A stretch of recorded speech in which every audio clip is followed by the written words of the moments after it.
can see some of the teachers using pillars or wo support structure would be Nipun Bharat Mission. No, it's the national initiative for understanding.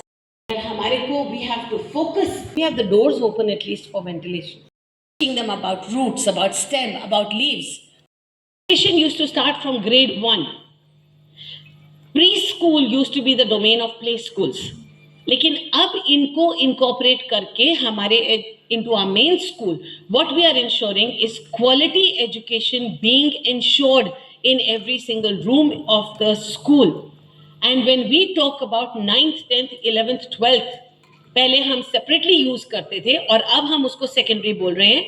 हर एक school में जब हम एक PGT teacher को higher करते थे, अगर हमारे पास इतने बड़े सारे सेक्शंस हैं that the PGT teacher only teaches grade 11 and 12, then it was different. But otherwise, the PGT teachers were also taking grade 9 and 10. So it is not very different that it is being called secondary. When I finished my schooling, there was no system of secondary or senior secondary. It was a high school. And 9 to 12th was covered in the high school. The importance and the difference that is coming is learn to read to learn. In your foundational years, shop है in collaboration with Bharti Airtel है, जो directorate of school education, हमारे director sir हैं जो mister Ashok Sharma, उनका initiative है with, और उसमें इनकी सीईओ जो है madam, she is also present here.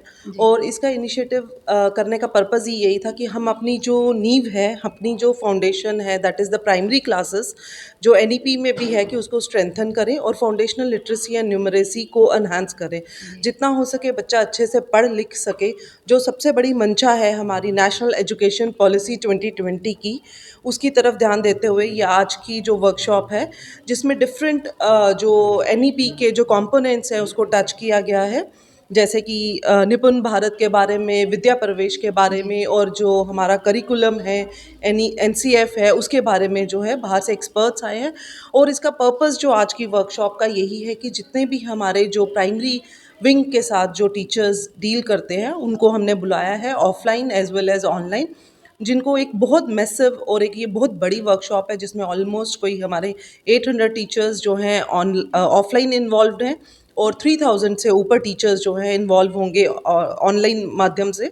और इसमें यही है इनको कि हम इनको बेसिक फाउंडेशन के ऊपर जो है किस तरह से एक्टिविटी बेस्ड लर्निंग करनी है जो एनईपी का है, और एक्सपेरिएंशियल लर्निंग की तरफ फोकस करना है, और टीचर की कैपेसिटी बिल्डिंग करनी है, और जितना हो सके हमें ड्रॉप आउट को रिड्यूस करना है. तो इन्हीं चीज़ों का किस तरह के प्रोग्राम आपके फोकस द्वारा है. आयोजित किए जाते हैं? किस तरह की फीडबैक जो आपको पेरेंट्स से मिलती हैं, बाकी लोगों से मिलती है? जैसे कि आप जानते हैं कि हमारे स्कूल्स में हर मंथ में 26 को पीटीएम रखी गई है और पेरेंट टीचर मीटिंग होती है, और उसमें हम डिफरेंट थीम्स भी इन्वॉल्व करते हैं. जैसे कभी हम बच्चों की मेंटल स्टेट के बारे में करते हैं, या जैसे हमारे डिफरेंट स्कीम्स आ जाती हैं, जैसे विकसित भारत की आ गई, तो उस तरह की स्कीम्स, या बच्चों को किस तरह से करियर ऑप्शंस के लिए, तो हम थीम बेस्ड पीटीएम्स करते हैं. और उसमें बहुत अच्छा हमें रिस्पॉन्स मिलता है कि जिस तरह से आप हम देख लेंगे कि हमारा जो SRML में हमारा एक मॉडल किंडरगार्टन है, तो जिस तरह से and on that basis only हम जो है डिफरेंट किंडरगार्टन्स डेवलप कर रहे हैं अपने गवर्नमेंट स्कूल्स में. और ये इनिशिएटिव जो है बहुत ही फ़ायदेमंद है